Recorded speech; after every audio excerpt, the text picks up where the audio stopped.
આંતરરાષ્ટ્રીય cyber slavery રેકેટનો પર્દાફાશ the ghost તરીકે કુખ્યાત ઉર્ફે નીલ પુરોહિત પોલીસના આવ્યો છે સકંજામાં। આપણે કહી દઈએ કે સાયબર સેન્ટર ઓફ એક્સેલન્સે એક મોટી સફળતા મેળવી છે। મ્યાનમાર અને કંબોડિયામાં સક્રિય ચીની સાયબર માફિયાઓ માટે ભારતીય યુવાનોને સાયબર સ્લેવ તરીકે મોકલાતા આંતરરાષ્ટ્રીય રેકેટનો મુખ્ય સૂત્રધાર નીલ પુરોહિત ઉર્ફે નીલ પકડાઈ ગયો છે। ધ ઘોસ્ટ તરીકે કુખ્યાત આરોપી ગાંધીનગરથી મલેશિયા ભાગવાની ફિરાકમાં હતો અને ત્યારે જ તેને પકડી પડાયો છે। આ રેકેટમાં માનવ તસ્કરી અને સાયબર ક્રાઇમના ગંભીર ગુનાનો પર્દાફાશ થયો છે।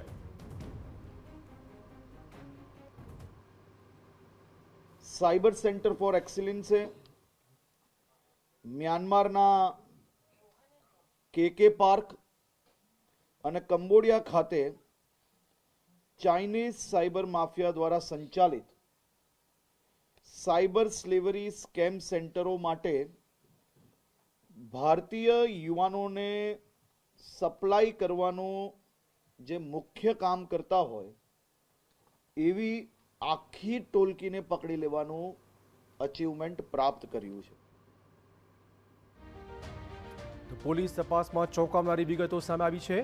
નીલ પુરોહિત એક સુવ્યવસ્થિત સિન્ડિકેટ ચલાવતો હતો, જેમાંથી 126થી વધુ સબ એજન્ટનું સંચાલન કરતો હતો।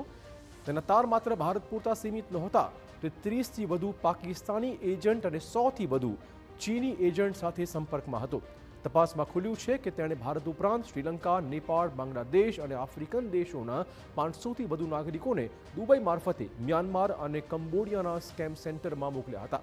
તેણે 1000થી વધુ અન્ય લોકોને મોકલવાનો પ્લાન ઘડ્યો હતો।